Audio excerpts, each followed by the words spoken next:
폭격기라든지 이런 그 군사용 비행기는 기름을 많이 못 실기 때문에 이런 747처럼 멀리 못 날아가잖아요. 그럼 반드시 공중 급유를 해야 될 거 아니에요. 그렇죠? 이런 공중 급유 시설이라든지 또는 전략적으로 서포트하는 어떤 그런 서포트 후원이 미국으로부터 있어야 된단 말이에요. 그러니까 이스라엘이 단독적으로 하기 어려울 것이다 라고 거의 대부분의 사람들이 그렇게 본 거예요. 근데 그런 척 해놓고 이스라엘이 뒤로 무슨 짓을 했어요? 아제르바이잔의 공항을 사버렸어요. 그 뉴스에 나왔죠. 여러분들 이런 걸 보면 그럴 거예요. 아니 이스라엘이 아제르바이잔 공항을 산 것이 무슨 뉴스라고 여기다 올려놓는다고 도대체 LTC 웹사이트에다가. 이제는 이거 굉장히 중요한 뉴스예요. 왜냐하면 이스라엘이 이제는 이란까지 날아갈 필요가 없어요. 이란하고 바로 접경인 바로 위에 나라인 아제르바이잔의 공항을 샀다니까요. 공항을. 거기서 뜨면 바로 폭격이 가능하잖아요. 미국의 도움 없이. 그러니까 이게 뉴스가 되겠어요 안 되겠어요? 이런 뉴스를 보면 이제 여러분은 그렇구나, 점점 되어가는구나 이렇게 되겠죠. 전혀 이런 걸 모르고 그 뉴스를 보면요, 얼마에 샀대?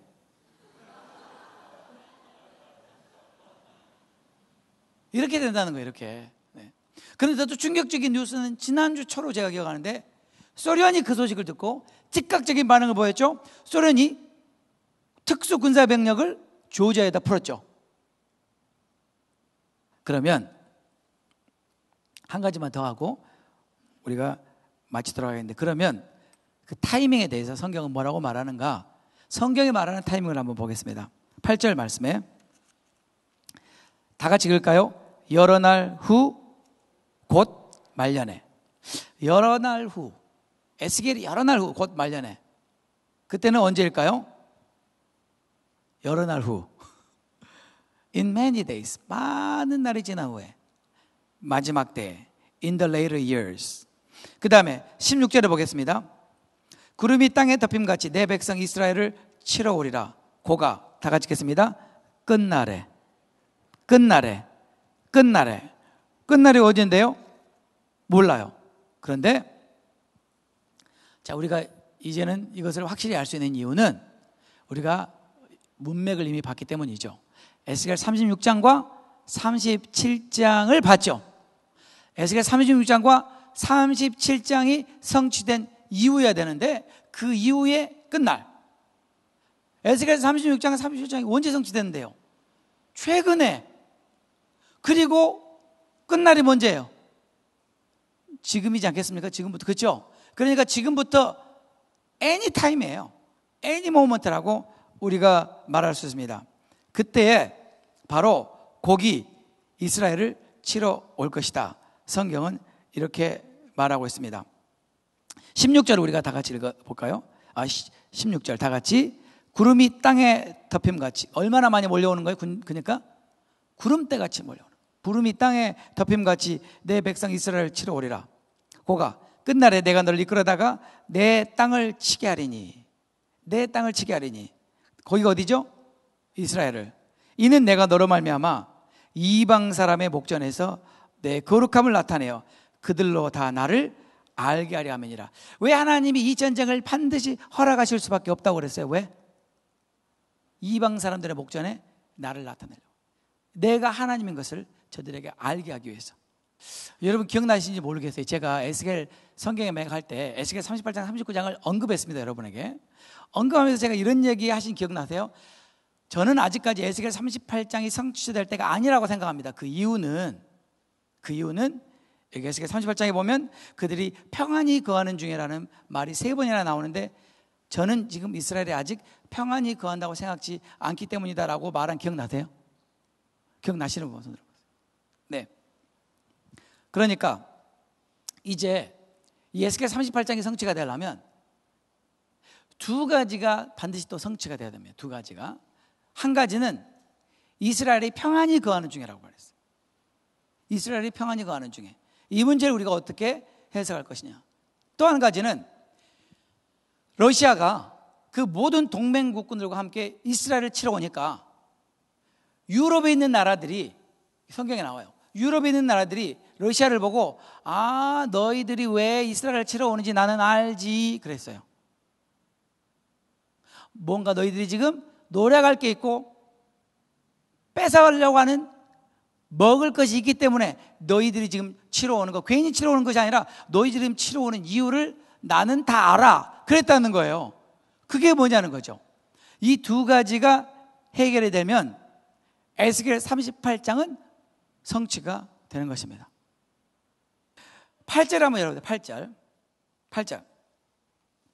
여러 날 후 곧 말년에, 여기도 말년이라고 그랬죠. 여러 날 후 말년에 내가 명령을 받고 그 땅 곧 오래 황무하였던 이스라엘 산에 이르리니 그 땅 백성은 칼을 벗어나 열국으로부터 모여 들어오며 이방에서부터 나와서 다 평안히 거하는 중이라. 다 평안히 거하는 중이라. 그 다음에 11절에 보세요. 11절 말하기를 내가 평원의 고을들로 올라가리라. 성벽도 없고 문이나 빗장도 없어도 염려 없이 다 평안히 거하는 백성. 염려 없이 다 평안히 거하는 백성. 14절 가보겠습니다. 인자야 너는 또 애언하여 고객에게 이르기를 주 여호와의 말씀에 내 백성 이스라엘이 평안히 거하는 날에 내가 어찌 그것을 알지 못하겠느냐. 세 번이나 에스겔 38장은 이스라엘 백성들이 고토로 돌아온 다음에, 고토로 돌아오기 전이 아니라 고토로 돌아온 다음에 평안히 거하는 중에 러시아가 쳐들어온다 그랬죠.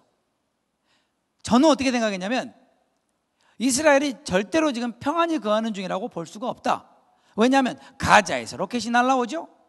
레바논에서 로켓이 날라오죠. 그렇게 항상 긴장 가운데 사는 사람들을 우리가 어떻게 평안히 거한다고 말할 수 있겠느냐. 저는 아니라고 생각해서 38장은 아직 멀었다고 저는 생각했어요. 오히려 저는 어떻게 생각했냐면 평화조약을 체결하게 될 것이다. 적그리스도가 평화조약을 체결하고 난 다음에 바로 그것으로 인해서 잠깐 이스라엘이 평화를 누리게 되는 그 시점이 아닌가라고 제가 생각할 수밖에 없었던 이유가 바로 이 세 가지 성경적인 근거이기 때문입니다. 여러분, 제가 터무니없이 그렇게 생각한 건 아니죠. 맞죠?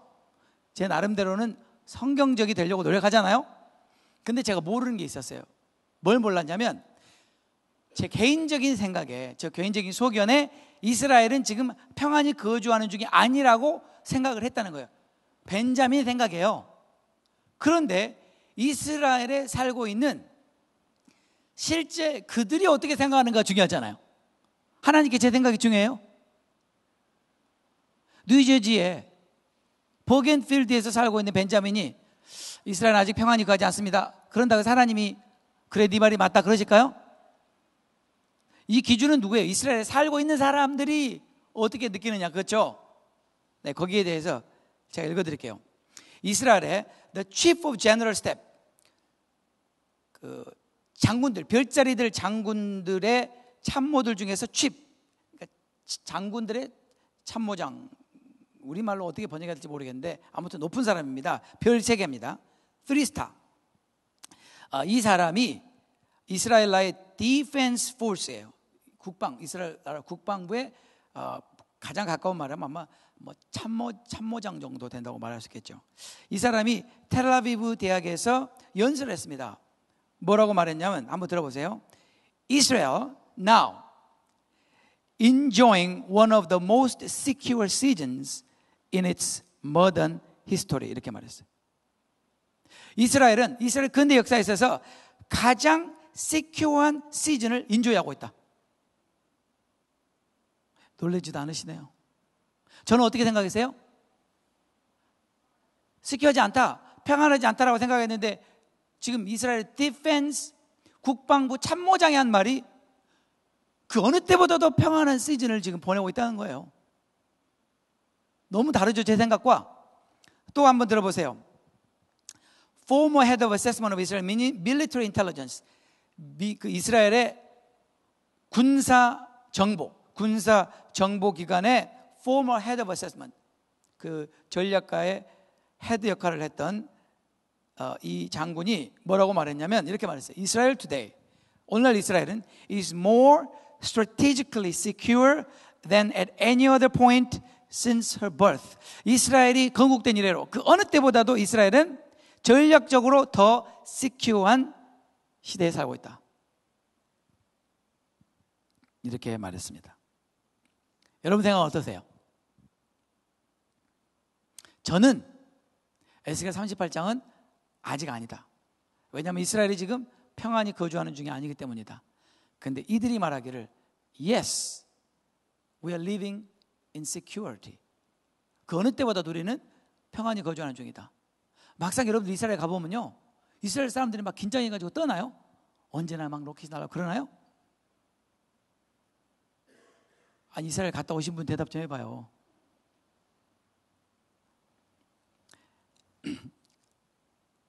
한번 들어보세요. 이 사람들이 뭐라고 말하는지 한번 들어보세요. People, 이스라엘 사람들은 are not paralyzed by fear.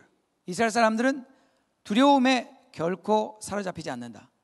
They are going to work, 일하러 가고, going to the malls, 백화점에 가고, going to the movie theaters, 영화관에 가고, going to the beaches, 바닷가로 나가고, and mountains, 산으로 가고. Nearly as anyone in a truly peaceful country would. 평화스러운 나라라면 어디나 누구든지 그렇게 할 수 있는 일들을 얘네들도 하고 있다. 실제로 여러분 이스라엘 가보면요, 정말 난리법석입니다. 난리법석. 저녁에 벤 예후다 거리 한번 나가보세요. 젊은이들이 난리법석이에요. 네. 언제 이 나라가 전쟁이 터질까 염려하는 기색이 하나도 없이 그야말로 미국에서 사는 것처럼 살아요. 텔아비브의 바닷가를 한번 가보십시오. 여기가 미국의 해변가인지 이스라엘의 해변가인지 전혀 모릅니다. 그렇게 살고 있습니다. 이게 우리가 눈으로 확인을 해야 되는데, 제가 지난번에 텔아비브의 바닷가를 가봤거든요. 눈을 못 돌리겠더라고요. 눈을 둘 데가 없어요.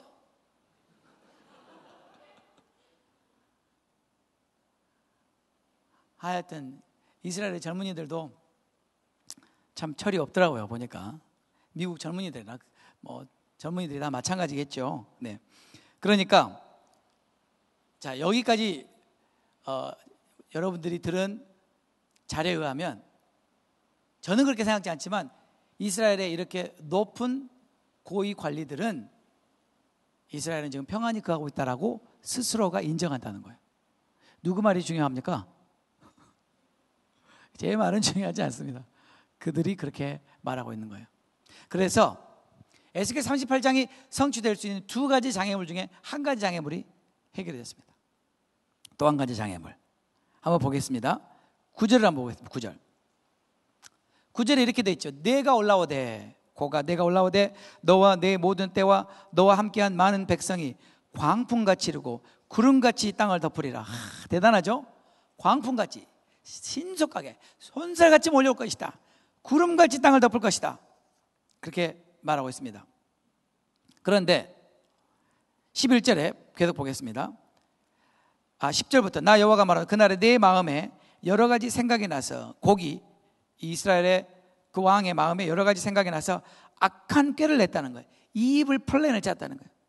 왜 내가 이스라엘을 쳐야 되는가 한 악한 꾀를 냈어요. 11절에 말하기를 내가 평원의 고을로 올라가리라. 아까 읽었죠. 성벽도 없고 문이나 빗장이 없어도 염려 없이 다 평안히는 거하는 백성에게 나가서 12절에 물건을 겁탈하며 노략하리라.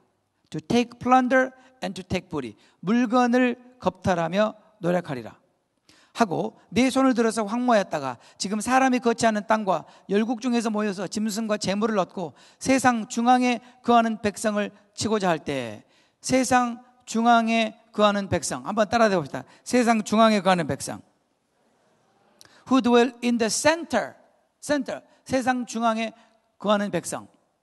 이 말씀을 나왔으니까 제가 잠깐 언급하고 가면 나중에 여러분들이 이스라엘 갈 때 도움이 될 거예요. 제가 이스라엘 갔더니요, 이스라엘에 예루살렘 올라가는데 도로 큰 표지판에 센터라고 되더라고요. 센터. 보신 분 한번 들어보세요. 아니, 이스라엘을 안 가셨어요?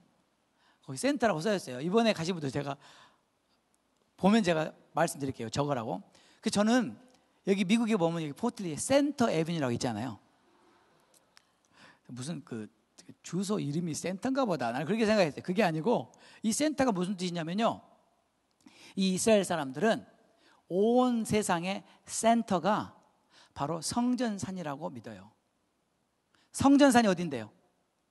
솔로몬이 성전을 지었던 그곳. 지금은 뭐가 있어요? 뭐가 있어요? 네, 도모도락 황금 사원이 있는 그 자리가 센터예요. 거기가 온 땅의 센터 한 중앙이라는 거예요. 중앙. 말도 안 되죠? 그러니까 유대인들이 욕 먹죠. 뉴욕이 센터지 어떻게 거기가 센터냐는 거죠. 그죠?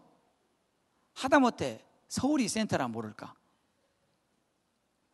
그런데요, 여러분 기억나실지 모르겠어요. 우리가 이스라엘에 갔을 때 아슈린 트레이러 목사님께서 이런 얘기를 하셨어요.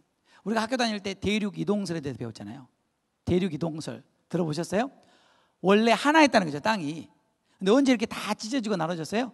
노아의 홍수 때. 노아의 홍수 때 화산이 폭발하고 지진이 나고 땅 속에 있는 깊은 샘들이 터져 나오면서 완전히 대륙이 다 나눠져서 오늘날까지 됐는데, 그 대륙을 다시 원래대로 다 붙여가지고 한가운데를 딱 찍으면 거기가 예루살렘이라는, 제 이야기가 아니고 그분 얘기입니다.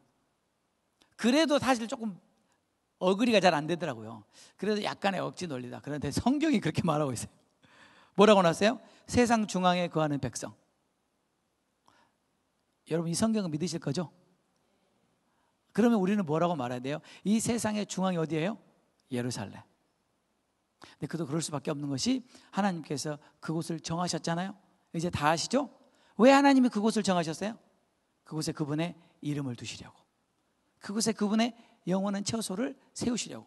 하나님께서 딱 찍어놓은 땅이잖아요. 근데 공교롭게도 이 세상의 한 중앙 센터라는 거예요. 그렇죠? 네. 근데 그걸 말씀드리려고 하는 것이 아니라, 지금 러시아와 동맹국들이 쳐들어오는데 이 러시아의 꾀가 뭐냐면, 내가 이스라엘에 쳐들어가 가지고 건질 게 있냐는 거죠. 건질 게. 이 많은 군대를 데리고 이 많은 자본을 투자해서 이스라엘을 치러 가는데 내가 뭔가 거기서 건질 게 있냐? 있나요? 이스라엘에 건질 게?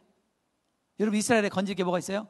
석류나무, 포도나무, 대추야자, 과일들밖에 없어요. 야채하고 건질 게 없어요. 이스라엘에. 이스라엘에 뭐가 남습니까? 건질 게 없어요. 그런데 뭔가 러시아가 저거를 내가 뺏어야 되겠다라고 반드시 그를 꼬실 수밖에 없는 뭔가가 이스라엘에 있다는 거예요. 그걸 또 성경은 이렇게 말합니다. 13절에 스바와 드단과 다시스의 상고와 그 부자들이 내게 이르기를. 스바와 드단은 사우디, 예멘, 그 다음에 다시스, 어떤 사람은 스페인이라고 말하고 어떤 사람은 영국이라고 말하고 유럽을 말하죠. 유럽의 상고, 유럽의 부자 나라들, 또 그 부자들이 내게, 러시아 왕 고객에 이르기를, 아 네가 탈취하러 왔구나, 너 뭐 탈취하러 온지 내가 다 알지, 그랬다는 거예요. 그러면서 뭐라고 말합니까? 내가 내 무리를 모아 노력하고자 하느냐? 은, 금을 빼앗으며 짐승과 재물을 취하며 물건을 크게 약탈하여 가고자 하느냐? 뭔가 큰 거를 네가 지금 약탈하려고 하는데 그게 뭐냐는 거예요. 그게. 그걸 아무도 알 수가 없었습니다. 근데 이제 우리가 그걸 알게 되는데, 그게 뭐냐면 이스라엘에 원유가 난다는 것입니다. 이스라엘에 기름이 난다는 거예요. 근데 이게 어떻게 된 영문이냐면, 토비아 러스킨이라는 러시아계 유대인 지오피지시스트, 지구 물리학자예요. 이 사람이 기밧 올람이라는 회사를 설립해 가지고 이스라엘에서 석유 시추 작업을 시작한 것입니다. 또 텍사스에 있는 MIT 출신의 탁월한 이 학자가 존 브라운이라는 사람이 있는데, 이 사람이 자이언 오일, 시온 오일이라는 회사를 만들어 가지고 똑같은 일을 이스라엘에 가서 했다는 거예요. 근데 이 두 사람 다 공통된 점이 뭐냐면, 이 두 사람이 다 성경을 보다가 성경에 보니까 이스라엘에 기름이 난다는 확신을 얻게 됐다는 거예요. 그래서 그 모든 재산을 다 투자해서 이스라엘에서 시추 공사를 했는데, guess what? 기름을 발견하게 된 거예요. 근데 기름이 그냥 기름 정도가 아니고 그 매장량이 너무나 어마어마해서 주위에 있는 중동 여러 국가들의 매장량보다 더 많은 매장량이 지금 발견됐다고 합니다. 이 두 사람 외에 또 다른 회사, 이 두 개를 포함해서 6개 회사가 지금 이스라엘의 곳곳에서 석유 발견하는 그런 일들을 하고 있는데 지금 계속 발견되고 있습니다. 곳곳에서 가장 최근 뉴스, 무기또에 어마어마한 석유가 매장됐을 거라고 믿고 지금 파고 있는 중입니다. 만약에 진짜 무기또에 어마어마한 석유가 매장량이 있다면 우리는 뭘 생각하게 됩니까? 아마겟돈. 그리고 여러분이 이미 알고 있는 이 텔아비브나 가자 그 지중해 쪽에서 나는 천연가스 말고요. 천연가스는 지금 많이 발견이 됐고, 제가 말하는 건 기름, 원유 말이에요. 원유가 이렇게 이스라엘 땅에서 발견되고 있습니다. 그렇다면 이것은 러시아가 눈독을 반드시 들일 수밖에 없습니다. 왜냐하면 러시아의 가장 영향력 있는 전략가, 지금 푸틴 그 다음에 푸틴의 후계자에게 어드바이서 역할을 하는, 진짜 브레인 역할을 하는 친구가 있습니다. 그 친구가 푸틴하고 그 후계자에게 뭐라고 말했냐면, 러시아가 만약에 우리가 뭔가를 지금 조치를 취하지 않으면 10년 안에 러시아는 붕괴하고 말 것입니다. 이렇게 말했어요. 러시아가 붕괴하고 말 것입니다. 러시아가 붕괴하지 않으려면, 러시아가 생존하려면 러시아는 반드시 뭔가를 해야 된다고 그랬는데, 그 뭔가가 뭐냐면 이스라엘을 치는 것입니다. 그런데 자, 이렇게 볼 때 이번에 제가 컨퍼런스에서 주 스피커를 했었던 졸 로센버그도 그렇고, 그리고 우리가 방금 성경을 살펴본 것처럼 이제 에스겔 38장이 성취될 수 있는 모든 조건은 다 끝났습니다. Everything is ready. 시간 문제일 뿐입니다. 언제 어느 때든지 이제 러시아는 이스라엘을 치러 올 가능성이 있습니다. 그런데 그것이 사실 작년 초만 해도 불가능했던 이유는 뭐였냐면, 아까 여기 에스겔 38장에 러시아가 반드시 동맹하는 나라가 터키라고 그랬죠. 터키라고 그랬잖아요. 네. 근데 작년 초까지만 해도 터키와 이스라엘은 가장 가까운 우방 국가였습니다. 터키가 이스라엘을 돌아설 이유가 없었어요. 이유가. 근데 느닷없이 사건이 터졌죠. 기억나세요? 그러더니 터키가 갑자기 돌아서더니 터키가 지금 러시아하고 손을 잡았습니다.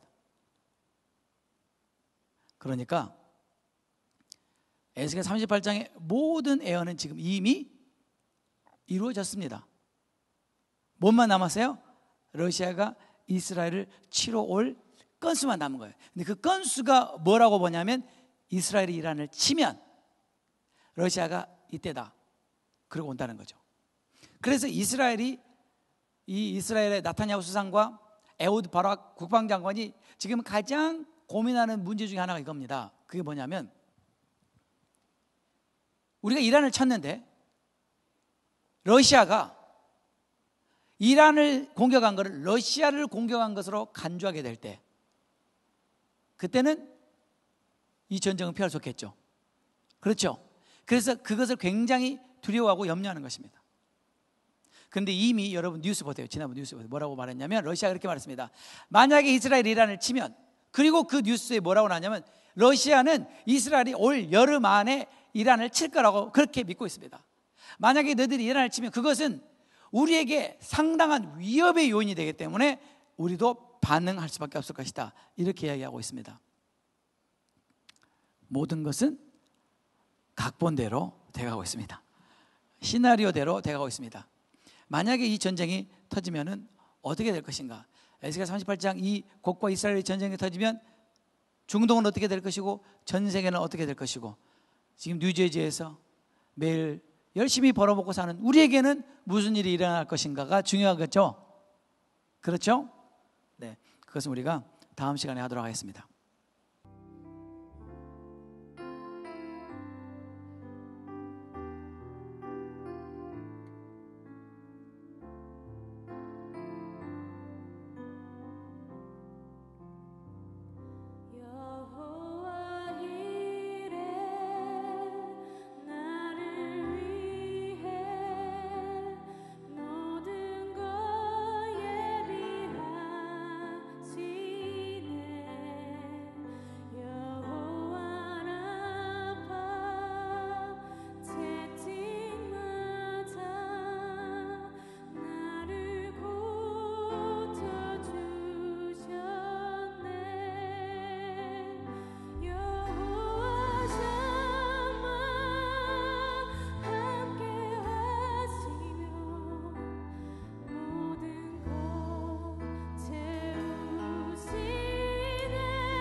샴마 여호와 샴마 함께 하시네 모든 것 채우시네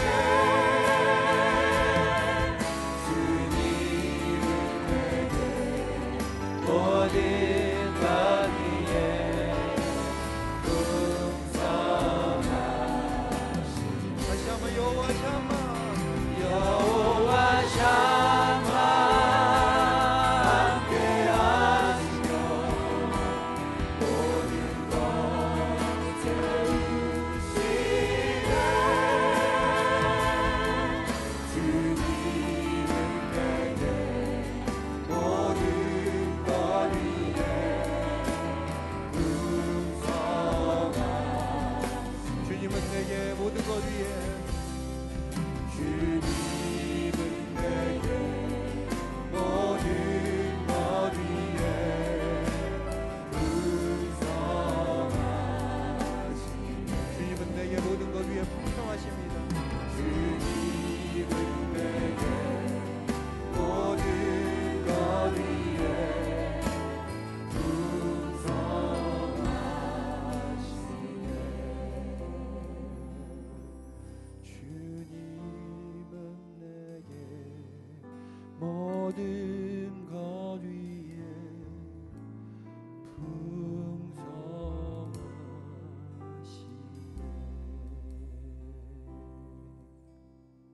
여호와 샴마의 주님 주님께서 나와 함께 하시니 감사드립니다 모든 것이 주님의 은혜입니다 할렐루야 주님의 은혜입니다 할렐루야 한량없는 은혜 갚을 길 없는 은혜 내 삶을 애워싸는 하나님의 은혜 나 주저함 없이 그 땅을 밟음도 나를 붙드시는 하나님의 한량없는 은혜 우리 다같이 찬양합시다 한량없는 은혜 갚을 길 없는 은혜 내 삶을 애워싸는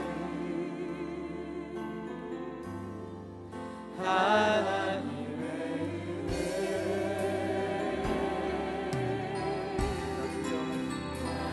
주저함 없이 그 땅을 밟음도 나를 붙드시는 하나님의 은혜 나를 지으시는 나를 지으시니가 하나님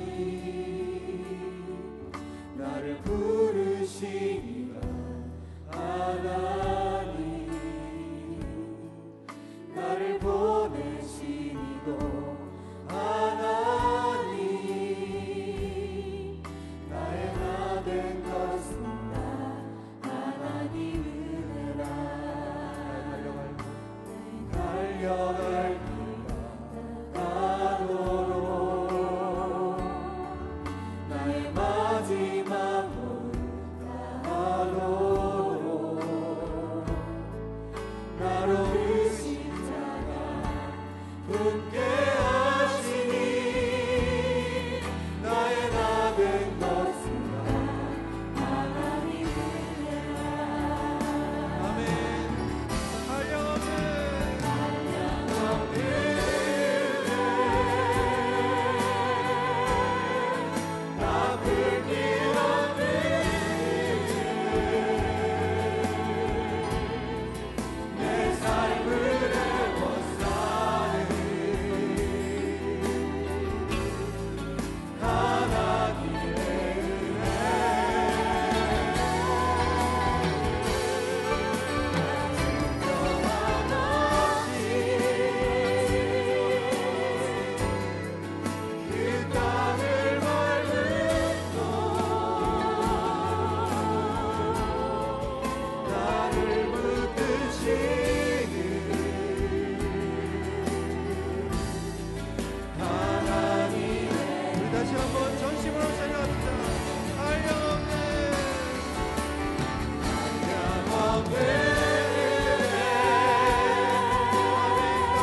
일단 우리 에스겔 38장을 다시 한번 열어보겠습니다. 제가 지난 시간에 에스겔 38장 39장의 그 문맥을 말씀드렸습니다. 컨텍스트.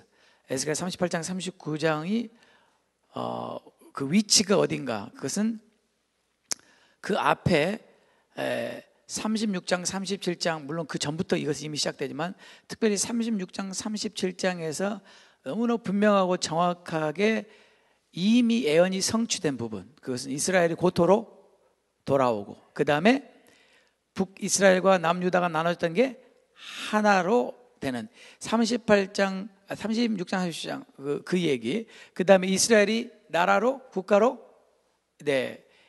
이제 독립하는 이런 예언들이 전부 36장 37장이었죠. 그렇죠? 근데 그것은 이미 다 성취가 되었죠. 그 다음에 40장부터 무슨 얘기가 나와요? 성전 얘기가 나와요. 40장부터는 성전 얘기밖에 안 해요. 여러분, 왜 문맥을 아는 게 중요하냐면, 물론 예언서가 반드시 순서대로 기록되지 않는 부분도 있습니다. 순서대로 기록되지 않는 부분도 있는데, 그런데 지금까지 우리가 이스라엘에 전개되는 여러 가지 상황을 보면 이 에스겔이 굉장히 순서적으로 진행되는 걸 알 수가 있어요.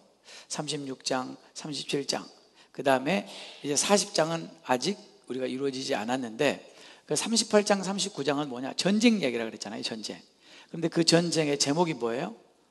곡과 마곡의 전쟁이 아니라 그랬죠. 곡하고 마곡은 전쟁 안 해요. 그죠? 곡하고 누구의 전쟁이에요? 이스라엘하고 전쟁. 곡과 이스라엘과의 전쟁. 그런데 이 전쟁이 38장, 39장에 자세히 기록되어 있는데, 여러분이 성경을 다 통틀어 보세요. 하나님께서 너무 심심하셔서, 너무 할 일이 없으셔가지고 천사들 보고, 얘들아 오늘은 이스라엘이 곡하고 전쟁할 것을 좀 자세히 기록해 보자. 할 일이 없다. 그래가지고 38장 39장을 이렇게 자세히 기록해 놓으셨을까? 여러분이 성경 전체를 통틀어서 66권을 다 뒤져보세요. 한 전쟁을 이렇게 자세히 기록해 놓은 전쟁이 없어요. 성경에 없다니까요. 에스겔 38장 39장의 전쟁은 하나님께서 작정을 하고 에스겔에게 아주 구체적으로, 아주 디테일하게 이렇게 자세하게 기록해 놓은 전쟁에 관한 예언이 없다니까요. 아마겟돈 정도도 이렇게 자세히 기록 안 했어요. 그러면 하나님께서 왜 이 곡과 이스라엘의 전쟁을 이렇게 자세히 기록했을까? 그것도 2장이나 할애해서. 오늘 여러분이 보시겠지만 이유가 있습니다. 하나님은 아마겟돈 전쟁 못지않게 중요성을 이 전쟁에 두고 계시기 때문이에요.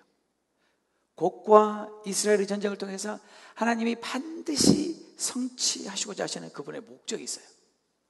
그 목적 때문에 이 전쟁에 대해서 이렇게 자세히 언급한 것입니다. 또 한 가지, 하나님께서 왜 38장 39장에 이 곡과 이스라엘 전쟁을 이렇게 자세히 언급하셨냐면, 또 한 가지 이유는 When this happens, we will know that this is it. 무슨 말이냐면, 다른 전쟁들은 하나님께서 예언을 하셔도 굉장히 추상적으로 막연하게 하셨기 때문에 이 전쟁이 그 전쟁인가 긴가민가해요. 근데 이 전쟁은 긴가민가 할 수가 없을 정도로 자세하게 나라의 이름, 상황, 너무나 이런 전쟁이 일어나면 반드시 우리가 이 전쟁이 그 전쟁이라고 알 수밖에 없도록 자세히 언급해 놓은 거예요.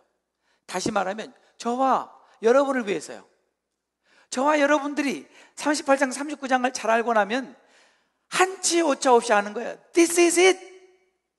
이 전쟁이 그 전쟁이다. 이 전쟁이 에스겔 38장 39장 바로 그 전쟁이라는 걸 분명하게 알게 된다는 거예요. 얼마나 고마워요. 감사하죠. 그래서 우리는 지난 시간에 지금 이 전쟁이 바로 중동 땅에서 일어나고 있는 여러 가지를 살펴볼 때 이 전쟁이 그 전쟁일 가능성이 너무나 높다는 걸 다 살펴봤어요. 여러분의 제가 구체적으로 한 가지를 다 가르쳐 드렸어요. 그렇죠? 이제는 우리가 몰라서 그 전쟁이 그 전쟁이었나요? 목사님 저 몰랐어요, 이렇게 말하면 안 됩니다. 이제는 우리가 정확하게 알게 됐습니다. 자, 그러면 지난 시간에 우리가 에스겔 38장 16절까지 했는데, 자 17절부터 한번 보겠습니다. 17절부터 제가 한 절 읽고 여러분들이 한 절 읽고 교도하시겠습니다. 주 여호와께서 이같이 말씀하셨느니라. 내가 옛적에 내 종 이스라엘 선지자들을 통하여 말한 사람이 내가 아니냐. 그들이 그때 여러 해 동안 예언하기를 내가 너를 이끌어다가 그들을 치게 하리라.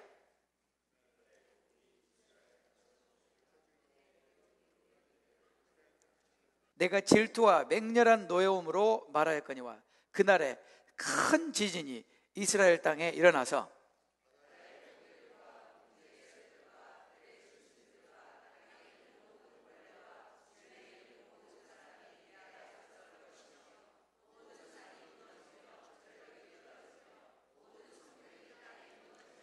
주 여호와의 말씀이니라. 내가 내 모든 산 중에서 그를 칠 칼을 부르리니 각 사람이 칼로 그 형제를 칠 것이며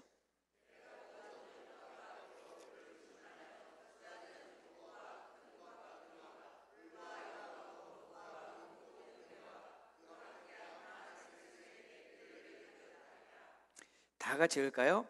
이같이 내가 여러 나라의 눈에 내 위대함과 내 거룩함을 나타내어 나를 알게 하리니 내가 여호와인 줄을 그들이 알리라. 아멘. 아멘. 자, 우리가 지난주까지는 즉 러시아와 동맹한 그 수많은 나라들 이스라엘을 이제 침범해 오는데, 그 모양이 어떻다고 설명했냐면 구름이 땅을 덮음같이 그들이 이스라엘 향해서 몰려옵니다. 그렇죠? 16절 말씀에 과연 이스라엘이 구름대같이 몰려오는 이 러시아와 그 동맹군들을 이겨낼 수 있을 것인가? 상식적으로 불가능하다는 것을 우리는 성경을 통해서 알 수 있습니다. 그건 불가능하다. 그런데 자, 오늘 여러분이 읽은 17절부터 23절 말씀은 이 전쟁이 어떻게 끝날 것인가를 보여줍니다. 이 전쟁의 그 모양, 이 전쟁이 실제 일어나는 모양을 자세히 설명해 주고 있습니다. 그런데 이 전쟁에 대해서 하나님께서 이미 그 전에 선지자들을 통해서 여러 번 예언했다라고 다시 한번 하나님이 컨펌해 주시는 게 17절 말씀이에요. 다시 한번 17절 보세요. 17절이 뭐라고 나왔습니까? 주 여호와께서 이같이 말씀하셨느니라. 내가 옛적에 내 종 이스라엘 선지자들을 통하여 말한 사람이 네가 아니냐? 누구죠?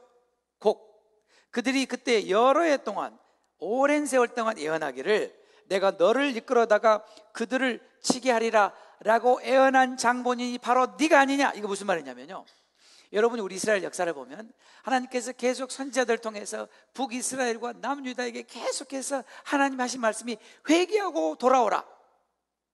만약에 회개하고 돌아오지 않으면 내가 북방에서 누군가를 데려다가 너희를 칠 것이다 그랬죠. 그걸 여러 번 예언하셨죠. 바로 그 북방에서 이스라엘을 칠 것이라고 하나님께서 무슨 선지자들의 입을 통해서 예언하신 장본인이 바로 네가 아니냐. 네가 바로 그 장본인이다. 이제 그것을 성취할 날이 왔다, 그 말이죠. 그렇죠? 네.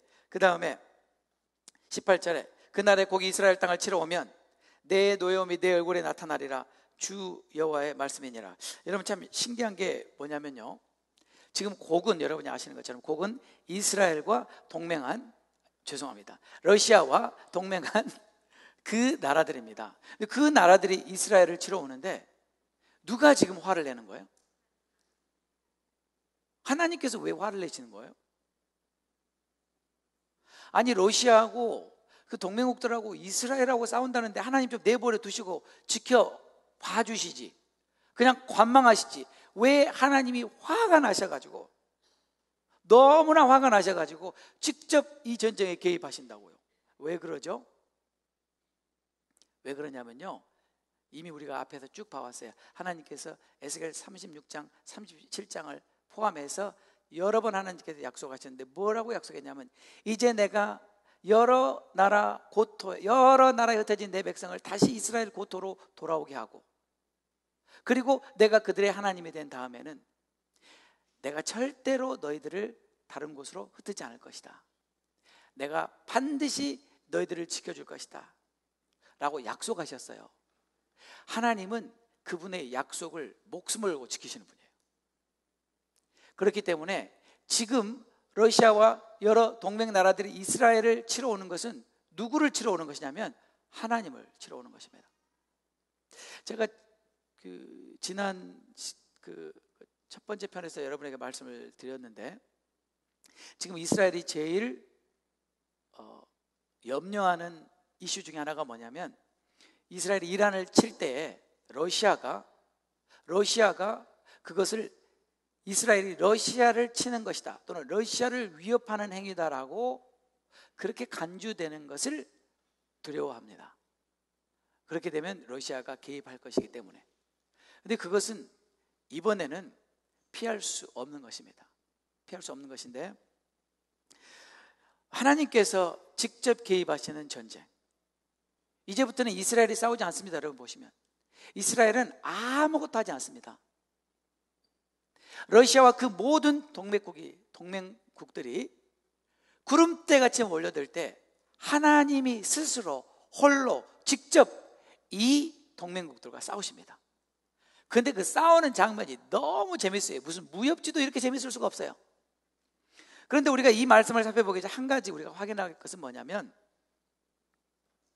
이 전쟁이 일어나게 될 때 우리가 이 전쟁이라고 확신할 수밖에 없는 것이, 제가 지난 시간에 말씀드렸듯이 러시아와 이란은 지금까지 2500년 역사 동안 한 번도 동맹한 적이 없습니다.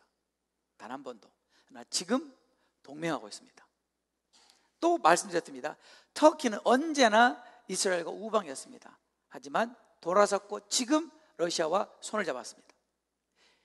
이것은 에스겔 38장의 완전한 성취를 우리에게 보여준다고 여러분이 말씀드렸죠. 기억나시죠?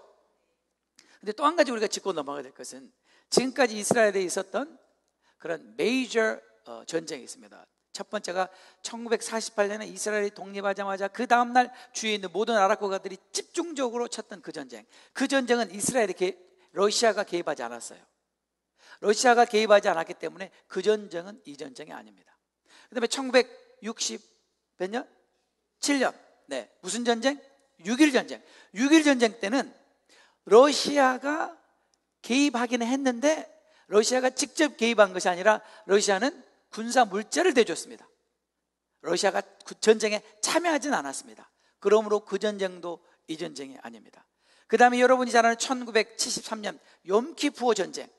욤키푸어 전쟁도 러시아가 직접 개입한 전쟁입니다만, 그러나 러시아가 직접 참여하지 않고 무기만 대줬습니다. 뒤에서 도와줬습니다. 그렇기 때문에 지금까지 있었던 모든 전쟁은 러시아가 직접 참전한 적이 없습니다. 그런데 이 전쟁은 러시아가 앞장섭니다. 다른 모든 전쟁은 아랍 국가들을 내세워서 치는 전쟁입니다. 맞죠? 이 전쟁은 하나님께서 뭐라고 말씀하셨어요? 고가 네가 대장이 되라. 이란도 아니에요. 터키도 아니에요. 러시아예요. 러시아가 리드하는 전쟁이 되게 될 거예요. 그래서 우리가 틀림없이 알게 될 거라는 거예요. 여러분이 이제 어느 날 갑자기 CNN, 브레이킹 뉴스, 뉴욕 타임스, 워싱턴 포스트지, 막 신문지상에서 막 기사가 떴습니다. 뭐라고 떴습니까? 러시아가 이란과 및 아랍 국가들과 연맹해서 이스라엘을 침공하기 시작했다. 이런 딱 기사가 뜨면 여러분은 즉시 에스겔 38장 39장을 펴셔야 돼요. 그리고 뭐라고 말씀하셔야 되냐면, 이스라엘의 하나님은 거룩하신 하나님이에요. 이스라엘 하나님은 신실하신 하나님입니다. 정말 하나님은 한치 오차가 없이 그분의 하신 말씀을 그대로 성취하신 하나님이에요. 하나님 홀로 영광을 받으시옵소서. 그렇게 우리는 예배를 드려야 돼요. 그리고 이스라엘 위해서 기도할 것이고 또 영혼들을 위해서 기도할 것이지만, 어쨌거나 자, 이렇게 제가 여러분들에게 이런 말씀을 드리는 이유는, 이제 앞으로 일어나게 될 전쟁은 틀림없이 이 전쟁이 될 수밖에 없다는 것을 여러분들에게 설명을 드리는 것입니다. 그래서 하나님께서 직접 화가 나셨어요. 18절에 내 노여움이 내 얼굴에 나타나리라. 19절에 내가 질투와 맹렬한 노여움, 내가 질투와 맹렬한 노여움으로 말할 거니와. 하나님께서 정말 화가 나신 것입니다. 진짜 하나님 화가 나신 것입니다. 여러분들이 구약 성경에 보셔서 알겠지만 하나님께서 이렇게 화를 내시는 적은 많지 않습니다. 바로 이 전쟁 때 하나님께서는 정말 화가 나시는 것입니다. 여러분은 살아생전에 하나님이 이렇게 화가 나시면 어떤 일이 일어난지를 보게 될 것입니다. 그러니까 여러분, 하나님 화나게 하지 마세요. 우리는 그걸 잘 보게 될 것입니다. 하나님이 화가 나면 어떻게 되냐면요, 성경에 재미있는 말이 있습니다. 하나님이 화가 나시면요, 땅이 진동합니다. 하나님이 화가 나시면 땅이 진동해요. 근데 이번에는 하나님께서 아주 구체적으로 이스라엘을 치러 오는 러시아에 대한 분노예요. 러시아와 그 동맹국들에 대한 분노예요. 그렇기 때문에 하나님께서 그 분노를 모든 온 세상에 나타내는 것이 아니라 그 분노를 그 땅에 집약시킵니다. 하나님의 분노를. 그것이 어떻게 설명되냐면 19절에 보면 그날에 큰 지진이 이스라엘 땅에 일어나서, 따라다 합시다. 큰 지진. 네, 큰 지진이 일어나는데 이 큰 지진이 어디에 일어나면 이스라엘에 일어나는데 그 에피센터가 이스라엘이 될 거란 얘기예요. 그런데 이게 그냥 지진이 아니에요. 그냥 지진이 아니고 큰 지진이라고요. 요즘에 지진이 많이 일어나죠. 자, 여러분 물어볼게요. 4.0 큰 지진인가요? 요새는 그건 지진도 아니에요. 5.0 아이고 명함도 내밀지 말아요. 6.0 그것도 아니에요. 7.0 한번 생각해 보죠. 뭐 7.0 8.0 그거 제법 센 거예요. 9.0 어이구 이거 아주 지독한 겁니다. 그렇죠? 여기에 Great Earthquake은 얼마나 될 것 같으세요? 지진의 종류도 뭐 종파, 횡파, S파, P파, L파 뭐 그런 거 있잖아요. 하나님께서 확실하게 말씀하신 이거는 그냥 지진이 아니라 Great Earthquake이라고 그랬어요.